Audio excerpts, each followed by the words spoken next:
Assalamualaikum warahmatullahi wabarakatuh. Agak kareba pemirsa Potere Spesial Podcast. Bagaimana ibadah tak, bagaimana puasa tak di bulan Ramadan?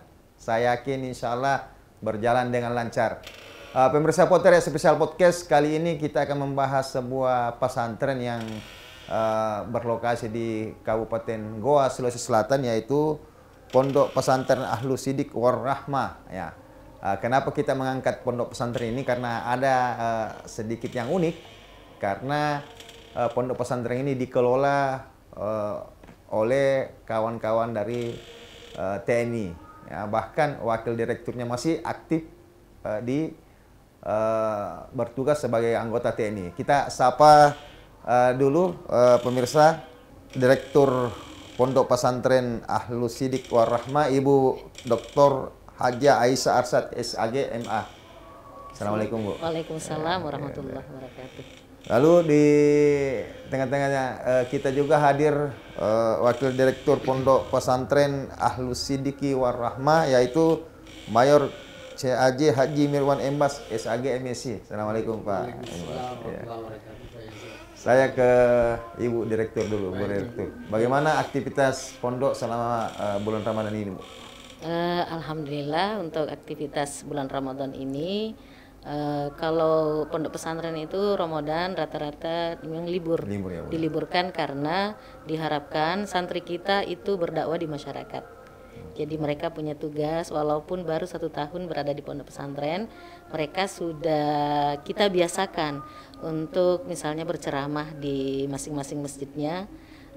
Olehnya itu memang lebih banyak kita Ramadan ini mereka berkumpul bersama keluarga, karena Ramadan sesungguhnya adalah family time ya.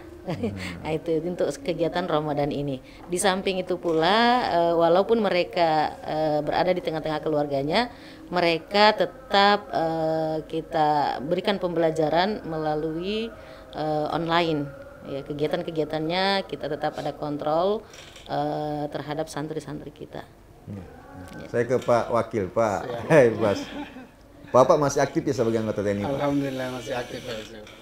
Sejak kapan ikut terlibat mengelola pondok pesantren Ahlus Sidik War Rahmah ini, Pak? Disingkat ASR ya, ASR, pondok ASR ya. Baik. Jadi awalnya Pak Yusuf ini adalah saat itu beliau menjadi Pangdam 14 Hasanuddin, Bapak Majen Handi Sumangeruka SE, dan beliau saat itu membeli sebuah pondok pesantren di Taeng dan membawa kami ke sana dan memerintahkan saya untuk mengelola pondok itu. Jadi kemudian kita berdiskusi, saya sampaikan bahwa istri saya kebetulan adalah berada di jalur akademisi, beliau dosen di ilmu Al-Quran dan tafsir, sehingga kemudian kami berdiskusi dengan beliau.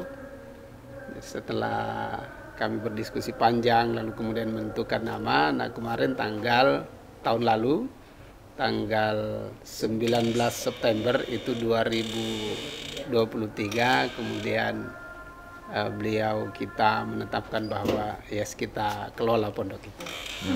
Ini sebagai anggota TNI ini butuh adaptasi tidak, Pak Mayor, supaya lebih maksimal dalam hal aktif dalam mengelola pondok pesantren ini? Baik, kebetulan saya backgroundnya juga dari pondok, Pak Yusuf. Jadi saya dari pondok 6 tahun alhamdulillah, kemudian kuliah di Syariah IAIN Makassar. Setelah kemudian daftar jadi SEPAPK namanya, Sekolah Perwira, ya, Perwira Karir. Dan kemudian terakhir ditempatkan di sini. Sejak 2015 kami ditempatkan di Bintal yang memang sangat erat kaitannya dengan pembinaan keagamaan. Jadi menjadi perwira pembina mental di Kodam 14 Hasanuddin sejak 2015 sampai sekarang. Jadi sejak 2015 ini lebih mengarah ke hal-hal yang berbau aktivitas religius ya di internal TNI sendiri. Jadi sejak itu kebetulan karena saya basicnya di Makassar, pondoknya di Makassar, sehingga kemudian kami juga berada di lembaga dakwah yang ada di Makassar dan tugas kita juga berada di situ, sehingga keterlibatan dalam masyarakat Itu memang sejak itu sudah lama. Kemudian di Kodam juga kita melakukan kegiatan-kegiatan yang terkait dengan itu.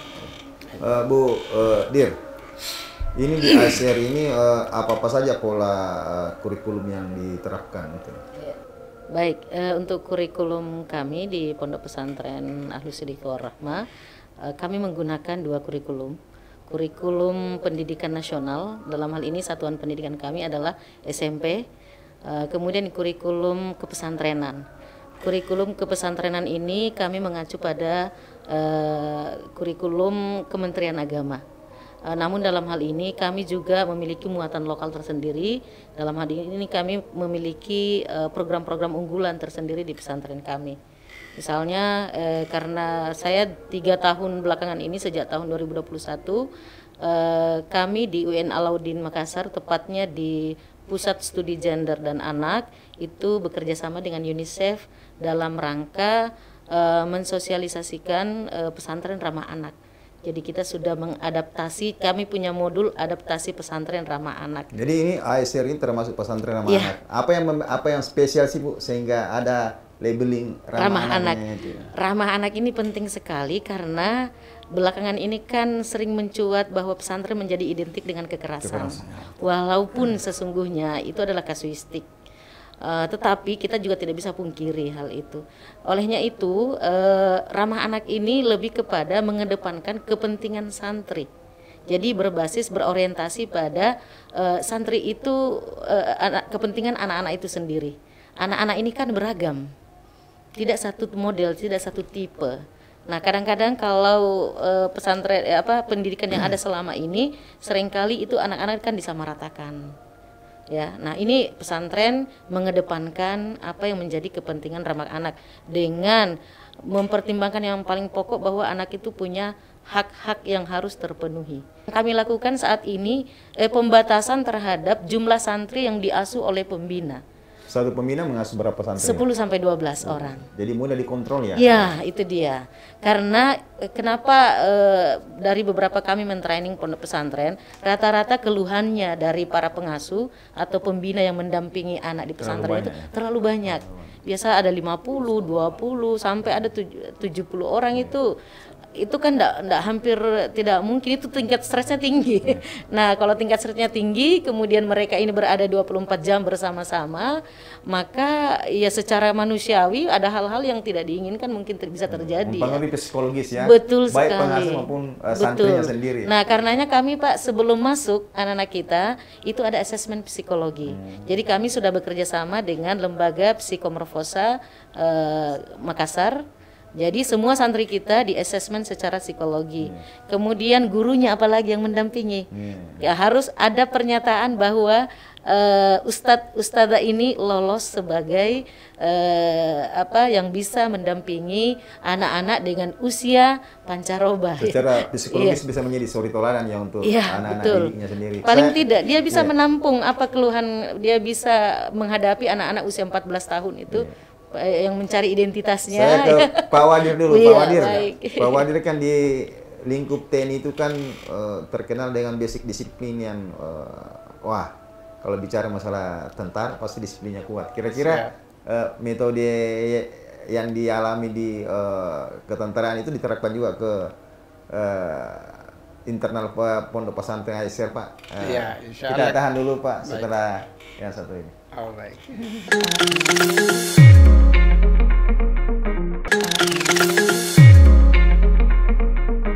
Masih bersama saya Yusuf Alfaresi di program Potere Spesial Podcast. Kita ke Pak Wadir. Pak Wadir, baik, siap. Di akhir segmen tadi saya sempat bertanyakan TNI identik dengan sikap disiplin yang betul-betul kuat. Kira-kira dalam hal mengelola pondok pesantren ASR ini sebagai Wadir ini diterapkan juga nilai-nilai seperti itu untuk anak-anak santri ya Pak? Siap, pasti. Ya. Jadi pondok juga sesungguhnya harus memberikan penanaman tentang disiplin. Dan disiplin kita sudah ada aturan hal-hal yang mengatur mulai dari bangun sampai kemudian tidur kembali itu sudah tertata, teratur sedemikian rupa.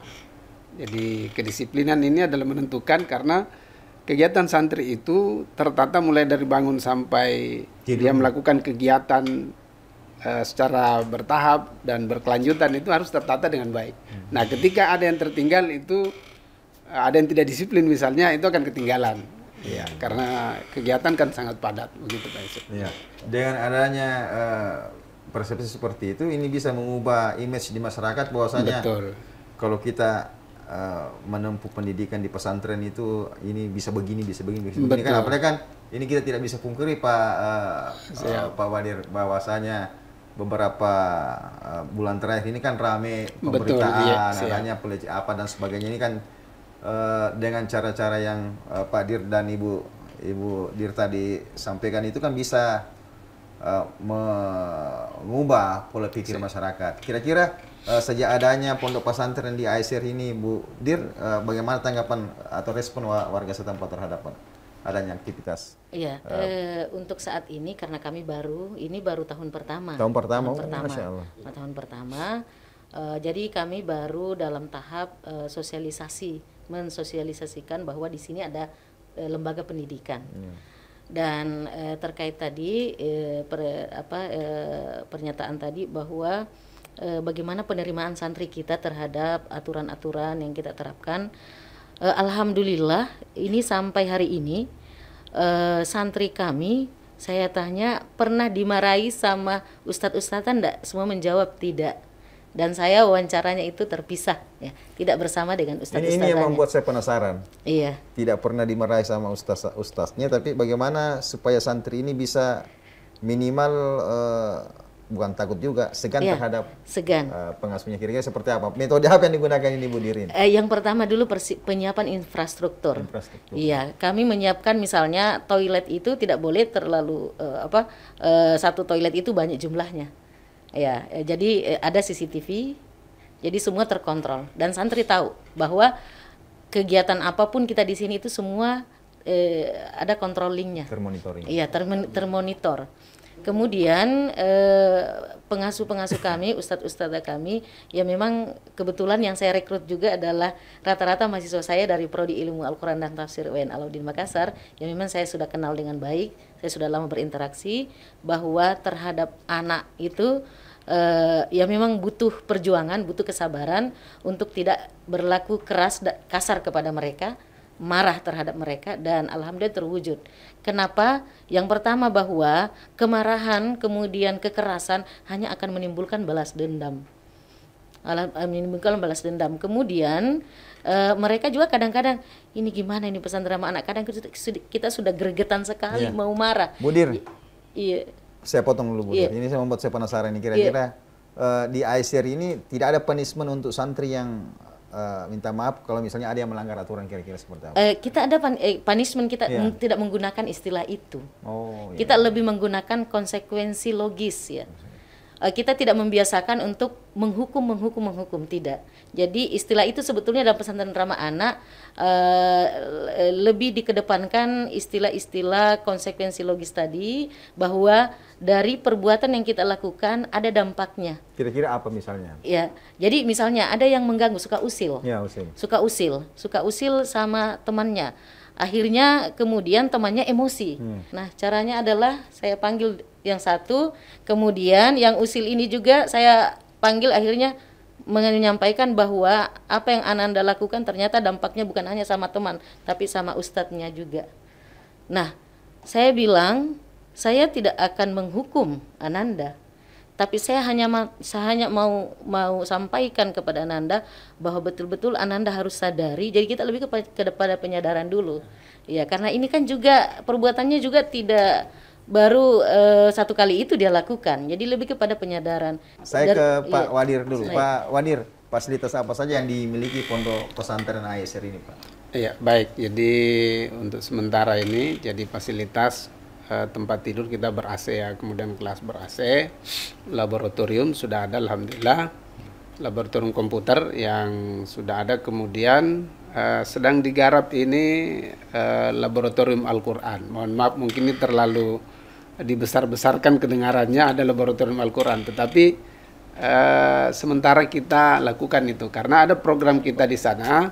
Mungkin juga ini pertama, yaitu program tahfiz secara tematik. Jadi menghafalnya di sana itu Pak Yusuf itu tidak hanya sekedar menghafal ayat, tetapi dihafal per tema. Iya, jadi Al-Quran itu punya tema-tema. Ya, jadi memahami maknanya dan menghafal nomor ayat. Ini sudah berlangsung kurikulum itu, Pak? Sudah berlangsung.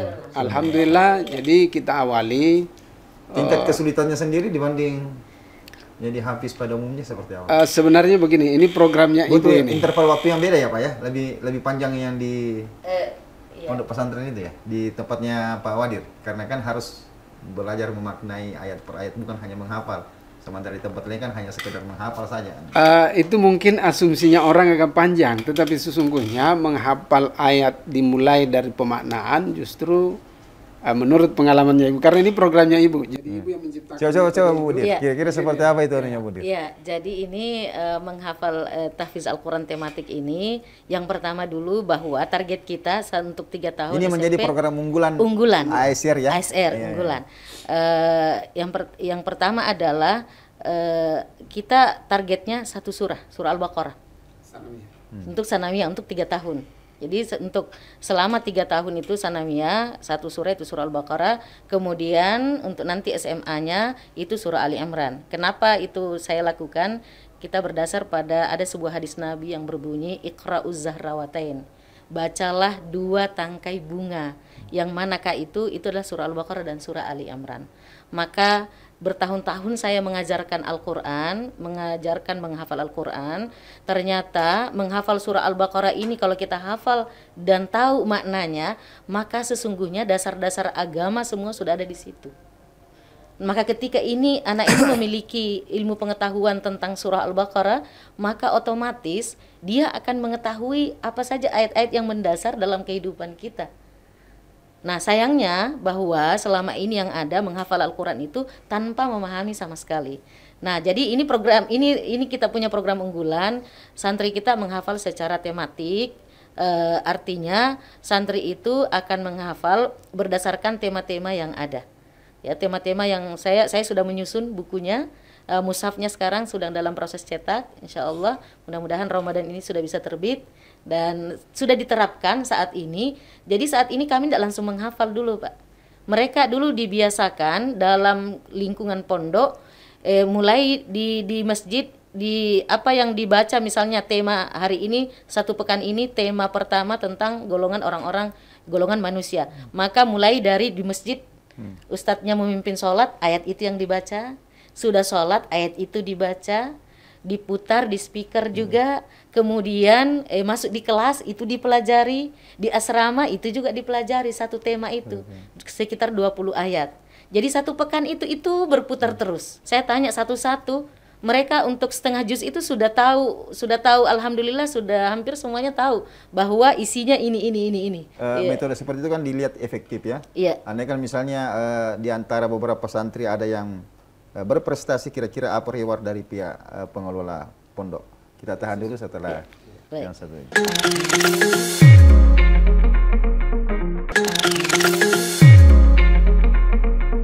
Masih bersama saya Yusuf Alfaresi di program Poltere Spesial Podcast. Bu Dir, singkat, ini segmen terakhir ya. Ini terlalu asik kita bercerita tentang A sampai Z soal SMP Pondok Pesantren Ahlus Sidiki Warahmah ini.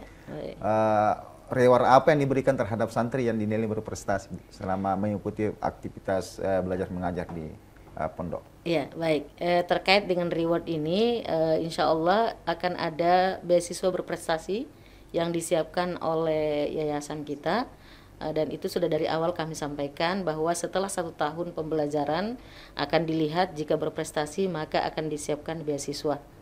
Ya, jadi dan insya Allah kami akan libatkan mereka dalam berbagai kegiatan di luar dari pesantren.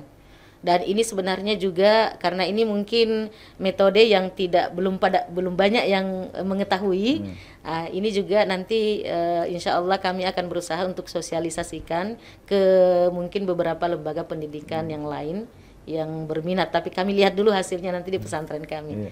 Pak Wadir, Pemkab Goa menurut analisa kami itu sangat respect terhadap kegiatan-kegiatan keagamaan. Di zamannya Pak Adnan kan 10 tahun terakhir Bahkan ada programnya beliau satu desa satu one desa saya satu, tangani juga itu. satu hafiz ya.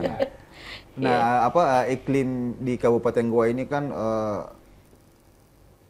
selaras dengan apa visi pondok pesantren itu sendiri secara garis besar. Kira-kira minat warga Goa untuk menyekolahkan anaknya ke pesantren itu sendiri, khususnya di ASR ini seperti apa, Bu? Iya, selama kita Iya, sosialisasi karena jadi yang sementara ini memang banyak yang dari Goa. Iya, dari Goa. Jadi pertama kami sowan ke Pak Bupati waktu itu, Pak Adnan waktu itu ya, alhamdulillah beliau sangat welcome. Kemudian kami ke Diknas, ke Pak Kadis. Kebetulan Pak Kadis yang program yang Pak Yusuf sampaikan itu adalah proyeknya Ibu Aisyah. Sudah tahun keberapa ini, Bu Dir? Ini baru mau tahun kedua, Pak. Baru Jadi tahun masih kedua. baru. Ya. Nah, Kak, untuk memasuki tahun kedua ini apa yang menjadi skala prioritas dari pihak pengelola sendiri, Bu? Kita bangun sistem dulu, sistemnya kita perbaiki. Karena Fasilitas, kita kan fasilitas fisik? iya. Fasilitas Penambahan fasilitas. penambahan, ya. Sekarang masih cukup untuk kelas 2. Iya. Alhamdulillah.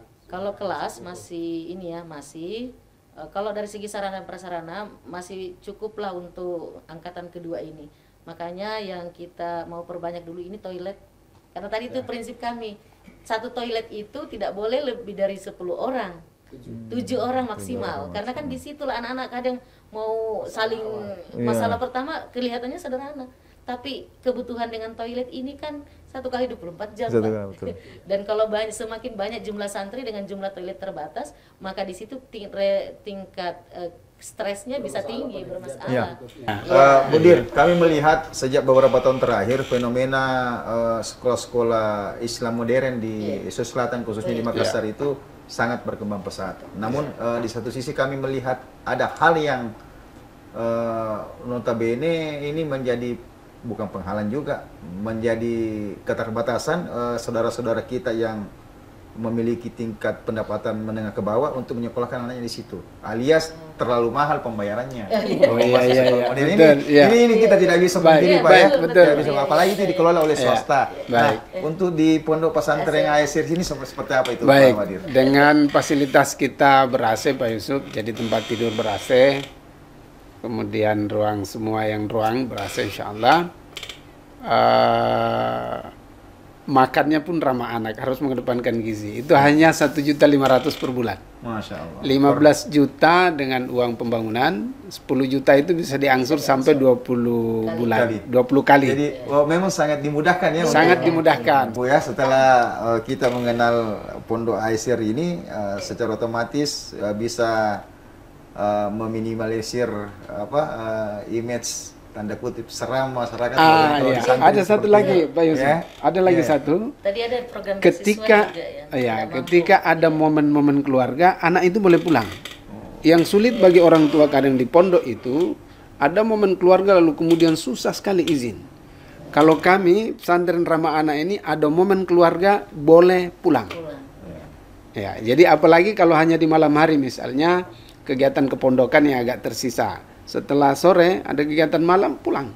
Tidak ada masalah, kembalikan lagi subuh. Sehingga anak itu dalam hidupnya momen keluarga itu juga tidak ketinggalan. Jadi kedepannya pondok pesantren ASR ini dikelola dengan modern juga, dengan disiplin ilmu agama yang kuat, tanpa membutuhkan biaya finansial yang besar ya apabila ada seseorang yang ingin, orang tua yang ingin memondokkan anaknya di pondok jadi 15 itu. juta Pak sudah bisa mondok Selama setahun. Selama setahun. 15 juta itu 5 juta uang muka, 3,5 juta itu perlengkapan dan asesmen psikologi, 1,5 juta untuk SPP bulan pertama. 10 jutanya uang pembangunan itu dicicil sampai 20 kali. Selanjutnya lagi 1,5 juta setiap bulan. Itu. Jadi tidak puluhan juta sih yang seperti yang mungkin bisa dibayangkan orang. Padahal kalau mau dilihat metode yang digunakan juga fasilitas fisiknya juga kan membutuhkan biaya yang tidak sedikit juga yang harus dikeluarkan oleh pengelola. Nah, Bu Dir, Pak Wadir, ini kita tiba di segmen terakhir. Terima kasih banyak atas kesempatannya. Sebenarnya saya banyak yang ingin saya gali di percakapan kita kali ini, tapi karena kita dibatasi waktu cuma 30 menit, Dir, untuk closing statement bisa apa menjadi harapannya pihak pengelola pesantren apa dan sebagainya ke depannya? Mungkin ada yang mau disampaikan ke pemirsa kami, Bu. Ya, baik. Singkat. Ya, baik, terima kasih. Ya, bagi para orang tua ya tidak usah ragu untuk menyekolahkan anaknya di pondok pesantren. Pesantren bisa menjadi salah satu tujuan untuk membelajarkan anak-anak kita. Apa yang seram-seram terkait dengan pesantren, insya Allah itu untuk di pesantren ASR itu tidak akan kita temukan. Alhamdulillah selama ini kami mendidik anak-anak, alhamdulillah semua berjalan dengan baik, dan image-image terkait dengan hal-hal yang negatif terkait dengan kepesantrenan, insya Allah itu tidak akan kita temukan, insya Allah. Dan saya berharap bahwa anak kita adalah aset kita. Anak kita adalah bukan sesuatu yang mereka sudah memiliki potensi masing-masing yang mungkin berbeda dengan kita, maka mari kita didik anak kita mungkin tidak sesuai dengan zaman kita, tetapi kita bekali mereka dengan landasan pendidikan agama. Demikian. Ya, terima kasih banyak Bu Dir, Pak Wadir. Closing statement buat pemirsa kami di News TV. Ya, baik. Jadi pesantren ASR insya Allah akan mendidik anak kita dengan ramah, lalu kemudian mengedepankan kepentingan anak. Jadi ada dua hal mungkin yang sulit di pondok, kenapa anak tidak betah, tentang kenyamanan tinggal. Yang kedua, bully, kekerasan, dan itu tidak ada di kami. Yang ketiga, akses dengan keluarga itu sangat sulit. Nah, di tempat kami insya Allah di pesantren ASR ini semua kita mudahkan. Ya, perizinan tidak dipersulit, hal-hal lain yang terkait dengan kepentingan santri itu dikedepankan. Saya kira itu, Pak. Ya. Ya. Terima kasih banyak Bu Dir. Terima kasih banyak Pak Wadir atas kesempatannya. Terima kasih. Pemirsa, ANS TV Makassar memberikan pendidikan agama terhadap anak-anak kita itu sangat penting di tengah modernisasi teknologi yang kita alami saat ini. Pendidikan agama menjadi benteng terkuat membentuk akhlak pribadi yang baik untuk kemajuan bangsa dan negara. Jangki segan-segan sekolahkan anak di pondok pesantren, apalagi yang memiliki fasilitas dan memiliki metode pendidikan yang betul-betul maksimal. Insya Allah anak tak akan menjadi anak yang soleh, anak yang soleha. Selama kita pada salama. Assalamualaikum warahmatullahi wabarakatuh. Waalaikumsalam warahmatullahi wabarakatuh.